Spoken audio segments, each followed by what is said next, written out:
আজকের মাহফিলের আমি তো এই পৌরসভার মানুষ, ৪ নং ওয়ার্ডের ভোটার। আমি তো ঘরের মানুষ।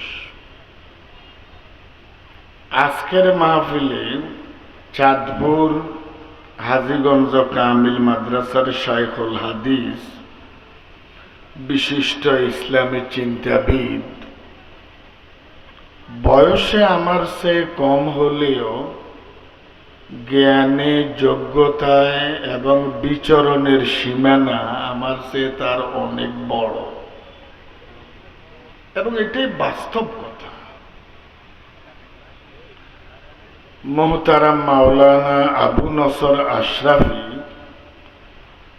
আমার আগে তিনি তাশরিফ এনেছেন, আলহামদুলিল্লাহ। এবং আল্লাহর সেই গোলাম, আল্লাহ তাকে চমৎকার কণ্ঠ দান করেছেন, কথা বলার যোগ্যতা দিয়েছেন, আলহামদুলিল্লাহ। এবং আবল তাবল কথা বলে না, নিরেট নিরেট ভাষা ভাষা কথা বলে। আমার পর তিনি আলোচনা রাখবেন। ঘরের মানুষ লম্বা আলোচনা করা ঠিকও না, অন্যদেরকে আলোচনা করার সুযোগ দিতে হবে। সেজন্য মাননীয় স্পিকারকে বলছি, হুজুর কয়টা বাজে আসবেন সেটা জেনে আমাকে স্লিপের মাধ্যমে সময় জানিয়ে দিলে আমি কারো বিরক্তি এবং বদদোয়ার পাত্র হব না।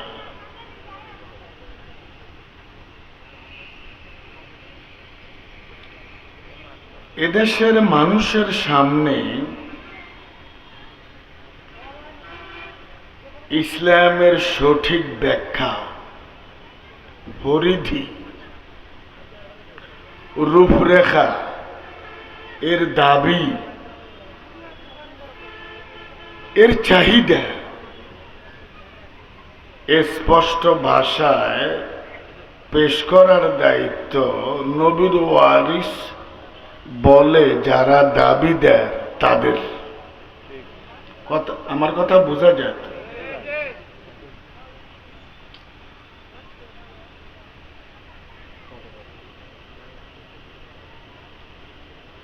শিক্ষা প্রতিষ্ঠানে ব্ল্যাকবোর্ডে গণিত স্বচ্ছভাবে শিক্ষার্থীদের সামনে পেশ করার দায়িত্ব সম্মানিত শিক্ষকের। কথা বলুন। ওই শিক্ষক যদি অঙ্ক বুঝাতে গিয়ে চাল চতুরির আশ্রয় নেয়, অঙ্কের ব্যাপারে ওনার নিজের ধারণাই কম, কথা বুঝুন না মনে হয়। ওই এক মাদ্রাসার প্রিন্সিপাল আমাকে একদিন বললেন, আমার মাদ্রাসার কারিয়ে কেরাত পারে না, অফিস সহকারী অফিস বুঝে না, লাইব্রেরিয়ান বইয়ের নাম জানে না, বিসি স্যারে অঙ্ক পারে না, মুহাদ্দিস সাহেবের হাদিসের খবর নাই। কথাটি বলছেন কে? আমি বলি, সোনাইমুড়ি আব্দুল্লাহ ফাজিল মাদ্রাসার সাবেক প্রিন্সিপাল, বাড়ি তার কমলনগর, মাওলানা সালাউদ্দিন সাহেব।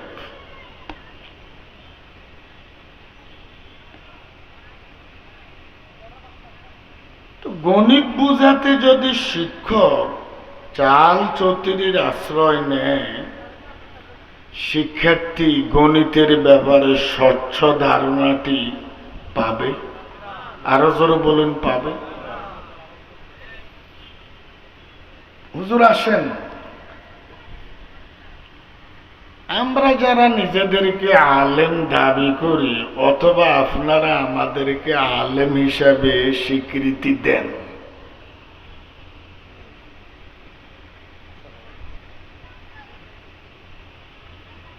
আমরা মনে করি মাদ্রাসায় কামিল পাশ করলে আর দাওরা পাশ করলে আলেম। একটা ধারণা আমাদের আছে না? এই ধারণা বেঠিক না, তবে শতভাগ সঠিক নয়।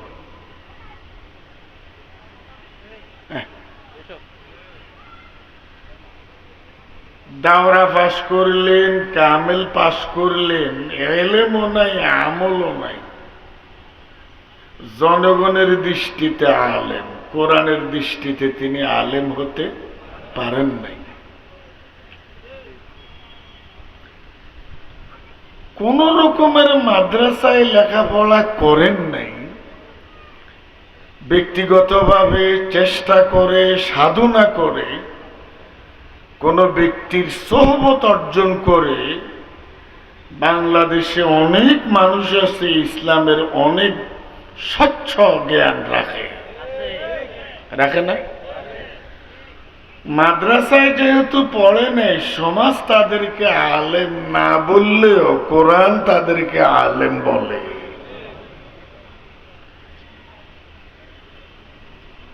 আমি কি বুঝাতে পেরেছি? আপনারা হয়তো তাকে মসজিদের ইমাম বানান না, আপনাদের দৃষ্টিতে তিনি আলেম নন, কিন্তু জেনারেল শিক্ষায় শিক্ষিত বহু মানুষ আলেম।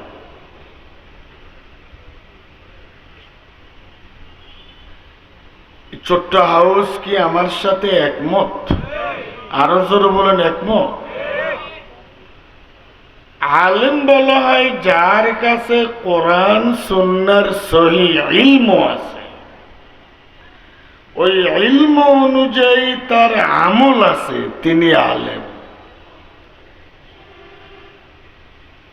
দাওরা পাস, কামেল পাস,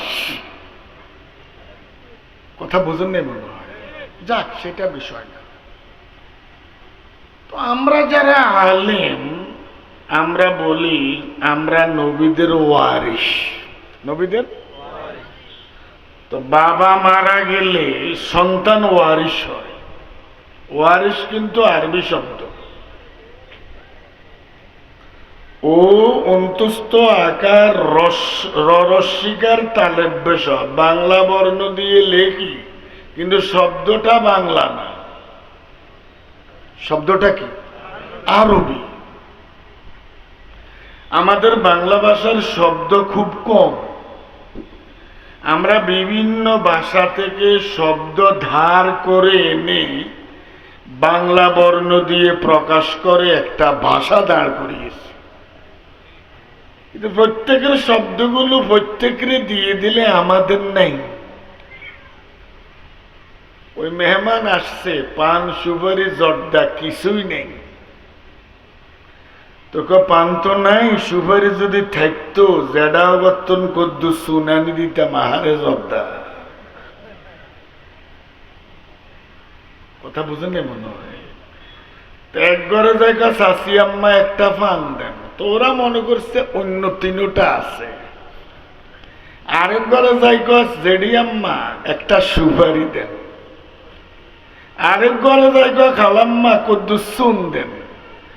অর্থাৎ ৩-৪ ঘরের তো ধার করি উনি মেহমানদারির ব্যবস্থাটা করতে পারছে। তো ওয়ারিস আরবি শব্দ। কি শব্দ? ওয়ারিস এর বাংলা হইল উত্তরাধিকার। তো বাবার মৃত্যুর পরে ছেলে মেয়ে স্ত্রী অনেকেই তার রেখে যাওয়া সম্পদের কি হয়? ওয়ারিশ হয় না? বোঝা যায় তো? আমরা আলেমরা নবীর ওয়ারিশ, আমরা তো ওনার তো জায়গা জমি পাই। কথা, আমরা আলেমরা কার ওয়ারিশ? তো ওনার তো আমরা জায়গা পাই না।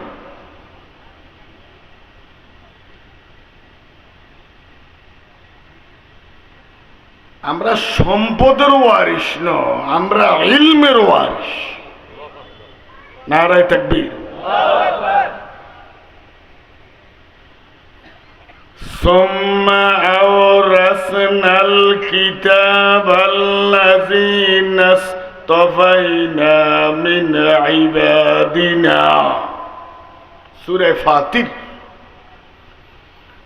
আল্লাহ বলেন আমি এই কোরআন দিয়েছি, এটা এক সম্পদ। এটা একটা কি? এটা বিশাল এক সম্পদ। আপনি 10 তলা বাড়িও সম্পদ, কোরআনও সম্পদ, কিন্তু আপনার মরণের পরে 10 তলা যাবে না, কোরআন যাবে। নারায়ে তাকবীর। এই কোরআন সহ যত আসমানি কিতাব, এই সম্পদ আল্লাহ দিলেন কাদের কাছে? নবীদের কাছে দিলেন। কাদের? এরপর আল্লাহ কা সুম্মা, অতঃপর। এর আগের আয়াত আমি বলিনি।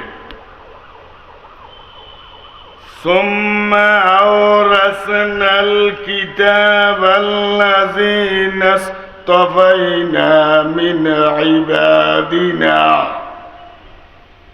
এ কোরআনের মতো সম্পদ নবীদেরকে দিলাম। নবীদের মৃত্যুর পর নবীদের এই সম্পদের ওয়ারিস। সুম্মা আওরাসনা, এরপরে আমি আল্লাহ ওয়ারিস বানিয়ে দিলাম। আরেক একটু কথা বেড়ে যায়, আমার সময় কিন্তু 1 ঘন্টা। তা আমরা নবীদের ওয়ারিস, জায়গা জমির না ইলমের? আরো জোরে বলো, ইলমের ওয়ারিস। এই জাতির সামনে ইসলামের সঠিক রূপরেখা, হিম্মত লাগে, হিম্মত।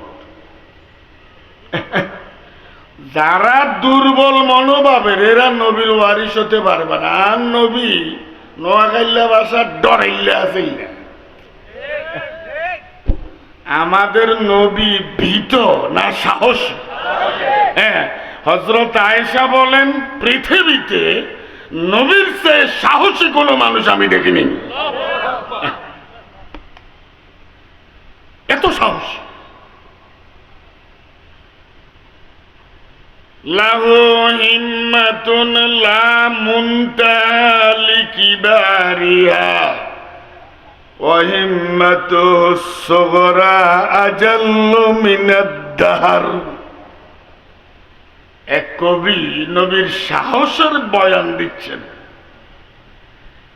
নবীর বড় সাহস বুঝাবার মতো উপমান উপমিত। একটা বুঝাতে আরেকটা লাগে। মাজহুলকে বুঝাতে মারুফ লাগে। একজন লোকে দুধ চিনে, বক চিনে না, তো দুধ কি? সাদা। এটা তার কাছে মারুফ, পরিচিত। এখন তাকে বুঝাতে হবে বকের বর্ণ হইল দুধের মতো সাদা। দুধ চিনার কারণে না অপরিচিত মাজহুলকে, অপরিচিত বককে পরিচিত দুধ দিয়ে বুঝানো সম্ভব হয়েছে। কবি বলেন নবীর বড় সাহস, বুঝাবার মতো কোনো বস্তু পৃথিবীতে আমার সামনে। ছোট সাহসটাও তামাম দুনিয়ার তুলে বড়। লাহু, যারা আলেম তারা বুঝবেন। লাহু হিম্মাতুন, হিম্মা হিম্মা হিম্মত, হিম্মত।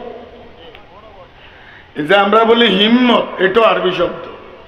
হিম্মত এটা কি? লাহু হিম্মাতুন লা মুনতাহা লিকিবারিহা। তার বড় হিম্মতের কোনো সীমানা নাই। ওয়া হিম্মাতুস সুগরা আজাল্লু মিনাদ দাহর। নবীর ছোট হিম্মতটা তামাম দুনিয়ার থেকে বড়। আমাদের নবী সাহসী না ভীত? তো নবীর ওয়ারিস যারা, তাদের প্রথম সাহস থাকতে হবে।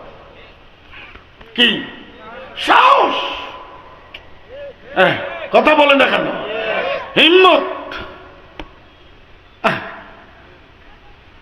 আমি সাহস নিয়ে কথা বললে বেশি চেয়ে বেশি অ্যাকশন, শাহাদাত, নামের শাহাদাত না। শাহাদাত মানে যিনি ইসলামের জন্য জীবন দিয়ে সত্যের জন্য সাক্ষ্য হলেন, শাহাদাত। কথা বলেন না? দেখেন না, শহীদ শব্দ অনেকেই টানাটানি করে, অমুক শহীদ, অমুক শহীদ, অমুক শহীদ। কথা নামের শহীদ কিসের? কি নামেও তো অনেকের শহীদ আছে ভাই। আব্দুল শহীদ এখানে থাকলে রাগ হইয়েন না। একটা হলেন নামের শহীদ, আরেকটা কাজের শহীদ।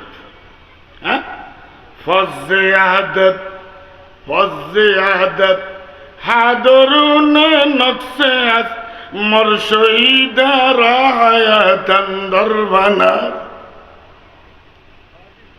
কোন কোন লসের মধ্যে লাভ আছে, কোন কোন লসের মধ্যে এখন লস, এখন লস। ধৈর্য ধর, এখান থেকে লাভ আসবে।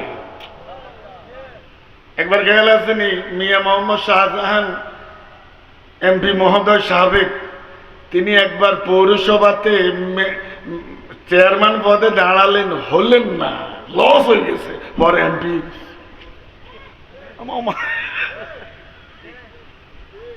লসের মধ্যে কি আছে? এখন সব লস লস না, আরে মুসিবতের মধ্যে নিয়ামত আছে। হ্যাঁ, লসের মধ্যে লাভ আছে। যেমন একজন লোক যদি ইসলামের জন্য শহীদ হয়, লস, এখন লস। তার স্ত্রী বিধবা হলো, সন্তান এতিম হলো, সে দুনিয়ার উপভোগ থেকে বঞ্চিত হলো, লস। কিন্তু এই লসের মধ্যে তার জান্নাতের হায়াত। তাহলে বোঝা গেল মরণের মধ্যে জীবন, মরণের মধ্যে কথা বলেন না, মুসিবতের মধ্যে নিয়ামত, কোন কোন অপমানের মধ্যে সম্মান। আপনি ইসলামের জন্য কথা বলবেন, অপমানিত হবেন, সম্মান। আর ইসলামের বিরুদ্ধে 13টা বাজায় বই লিখবেন, সম্মানিত হইবেন, সম্মানের আড়ালে অপমান।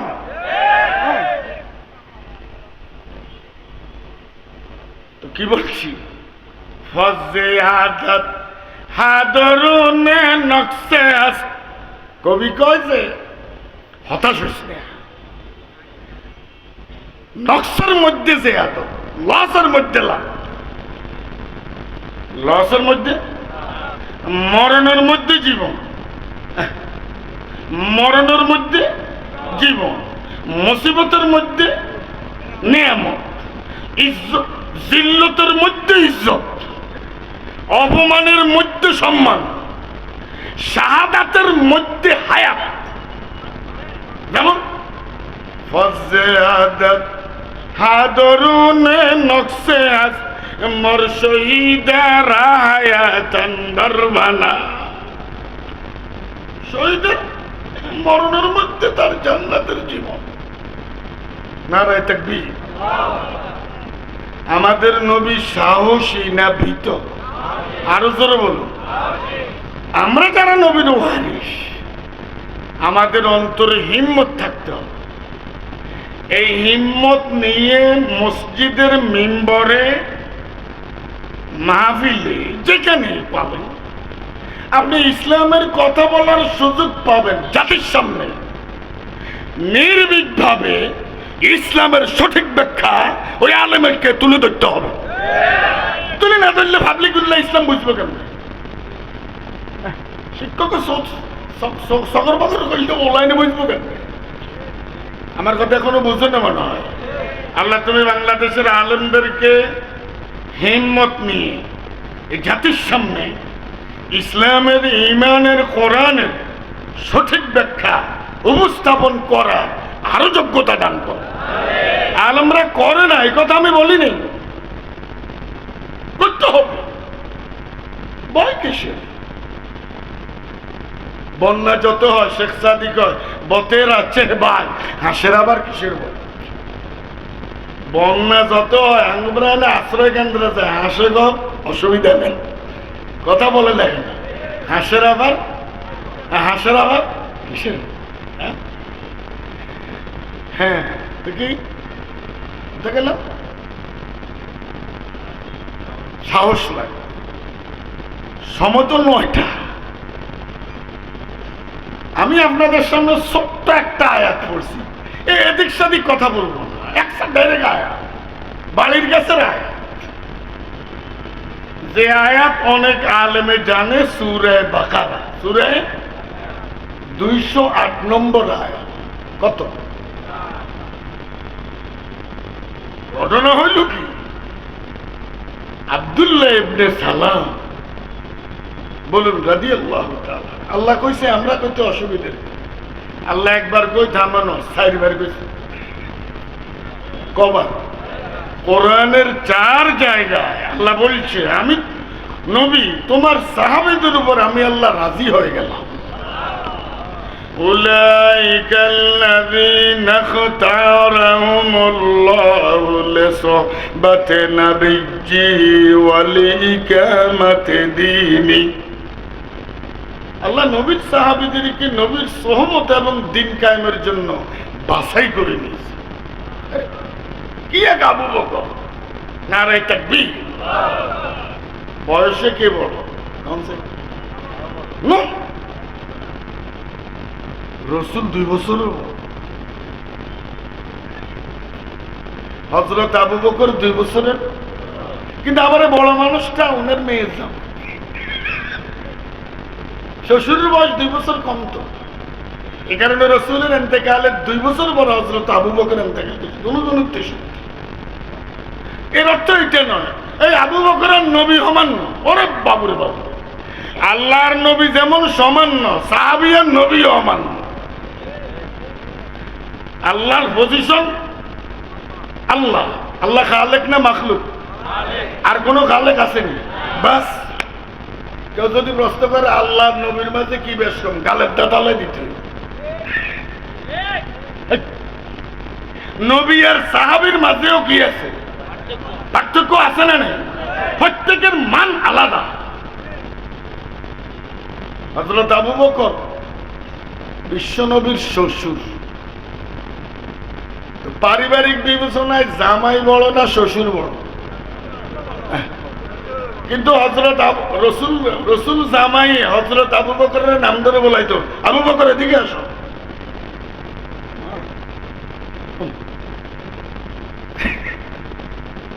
আপনারা বললেন তোমার জামাই তো আদব নাই।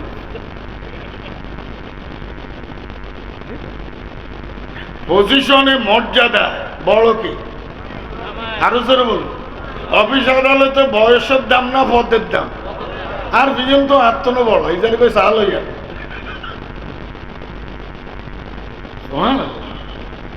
নবীর মান এত বড়, নবী হযরত আবু বকর শ্বশুর নাম ধরে ডাকতেন, ইয়া আবা বকরিন খুযিজ যাদা কামিলান ফাইন্নাস সাফারা তাবিল। আবু বকর আপনি মসজিদ থেকে সমুনি যাবেন, 20 টাকা করে, 40 টাকা হইলে সিএনজি ভাড়া দিন। আসা যাওয়া করে না? যায় না? সমুনি চাইটাই চা খাইতে নাইলেন, কিন্তু 40 টাকা দিয়ে কি ঢাকা আসা যাওয়া করা যাবে? পথ যত দূর ভাড়া তত।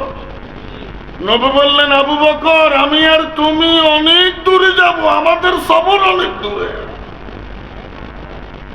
আমাদের সবর অনেক দূরে। অল্প ভাড়ায় কাজ হবে না, অল্প পাথিয়ে কাজ হবে না।